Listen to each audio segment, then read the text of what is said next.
des établissements scolaires de FPS. Donc, une fois encore, merci, parce que nous répondons à l'invitation de la direction départementale là, pour nous pouvoir participer dans notre conférence matin. Et pour capable de lancer la série des interventions, nous allons écouter une directrice de lycée.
Ce nouveau manuel de gestion entend présenter aux chefs d'établissement scolaire public les dispositions à suivre et à appliquer dans leur pratique quotidienne en vue d'exécuter leurs tâches et missions avec efficacité et efficience. Je veux d'abord saluer la présence de chaque personne et la remercier pour les sacrifices consentis en vue de prendre part à cet événement. La rencontre de ce jour revêt une importance capitale pour tous les acteurs de notre système éducatif. Elle constitue un pas important dans notre quête collective d'une éducation publique de qualité.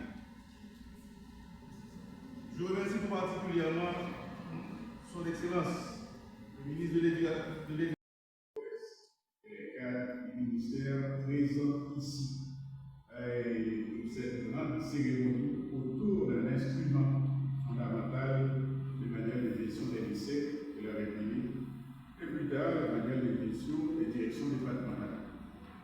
Monsieur le ministre, je dois vous remercier parce que j'ai sous mes yeux, à l'époque, où le ministère m'avait délégué à l'organisation des États américains de la Commission interaméricaine d'éducation en 2014. J'ai sous mes yeux ce travail qui a été réalisé pour la gestion des lycées en Amérique latine. À cette époque, on a les lycées de l'Amérique latine, également de la Caraïbe, Haïti n'était pas présent. Aujourd'hui, avec ce manuel révisé et en vigueur, nous aurons la possibilité de pouvoir nous présenter dans ce concert de l'Amérique latine où les problèmes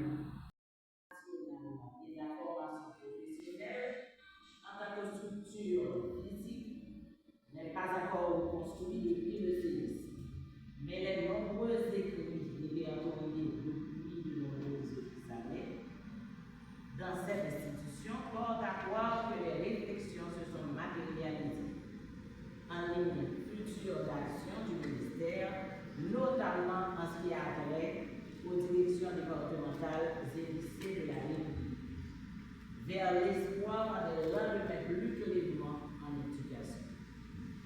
Nous voulons faire référence en cela à ces deux documents du ministère, à ces deux documents commandés par le ministre Antoine Augustin. Le manuel de gestion des DDE et le manuel de gestion et règles déontologiques des lycées de la République. Ces deux documents sont le c'est un manuel de gestion considéré désormais comme un bâtiment à toute forme de leadership débonnaire. Il faut dire passant que lorsqu'on prend les structures organisationnelles dans le cycle éducatif, il y a une école fondamentale des 9 familles. Nous avons un GPAX, ces guides pratiques d'administration scolaire que l'Église avait demandé de réhabiliter et qu'on est en train de revisiter ce document-là, c'est le document d'administration scolaire. Évidemment, l'autre élément pour lequel nous sommes là en ce matin, c'est bien le manuel de gestion des lycées, le manuel de lycée ou le secondaire rénové. On sait déjà que nous autres du ministère, nous sommes dans un nouveau champ paradigmatique. Nous sortis du béhaviorisme, ça ne pédagogie pas objectif, et que nous tombions dans ça le socio-constructivisme, ou l'approche par compétence, que moi je l'appelle couramment la pédagogie du forgeron. Parce qu'on parle de la méthode éducative, ce que nous appelons couramment la pratique, pour arriver à l'approche hypothétique ou déductive, ce que nous appelons la théorie. Évidemment, et ça s'inscrit dans une démarche du cadre d'orientation curriculaire. Et l'équipe dit désormais l'État haïtien opté pour l'approche par compétence. Nous tenons les avis de John Watson qui a nous beaucoup plus dans le socio-constructivisme de l'ère Vygotsky. Mais il n'y a pas d'examen officiel sur le catéchisme. Mais l'école religieuse peut organiser ses cours comme une école protestante. Dans un lycée, c'est l'expression plus au niveau de la conscience de la République. La République qui est le fondement du lien civique de l'élève à la nation, de l'élève à la patrie. Donc ce point est fondamental.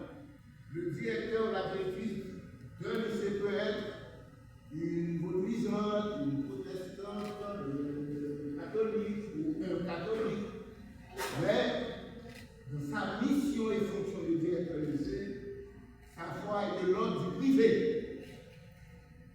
Ça ne peut pas être la manifestation de l'expression de sa foi. Et n'importe quel inspecteur qui se trouve devant le cas, pareil, doit fonctionner.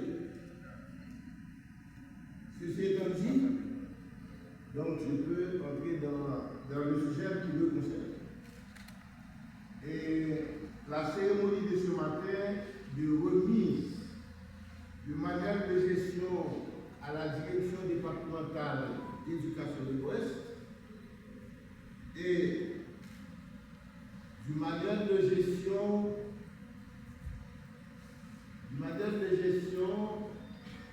de règles déontologiques des lycées de la République revêt un caractère spécial. Il est question pour nous de poser un jalon normatif et procédurier solide pour le renforcement institutionnel tant des élections départementales d'éducation elle-même que de la gouvernance des lycées de la République. Et le directeur de l'enseignement secondaire, tout à la fin de son propos, a mis l'emphase un petit peu sur la mutation de laquelle se trouve la société haïtienne depuis quelque temps. La société haïtienne, effectivement, est une société mutante.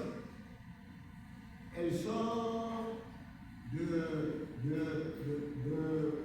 de genre d'économie, de système économique et politique. Elle va vers quelque chose d'autre que nous n'arrivons pas à nommer à ce stade. Par exemple, quand on a regardé l'Occident est sorti du modèle agro-féodal pour entrer dans l'ère industrielle et aujourd'hui l'ère post-industrielle, post-travail. Nous-mêmes, nous sommes une société mutante. Nous sortons de l'ère agraire, qui a 30 ans exclusivement de la terre, avec une représentation, avec des métiers qui étaient valorisés, comme l'agronomie, le génie, la médecine et le droit. Là maintenant, nous entrons dans quelque chose d'autre. Mais nous n'arrivons pas à nommer. Et de cette mutation, l'école se trouve là-dedans.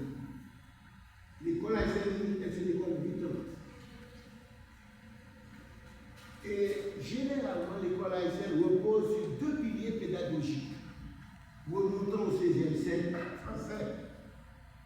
L'école de Rabelais, une tête bien pleine, et l'école de Montaigne, une tête bien faite.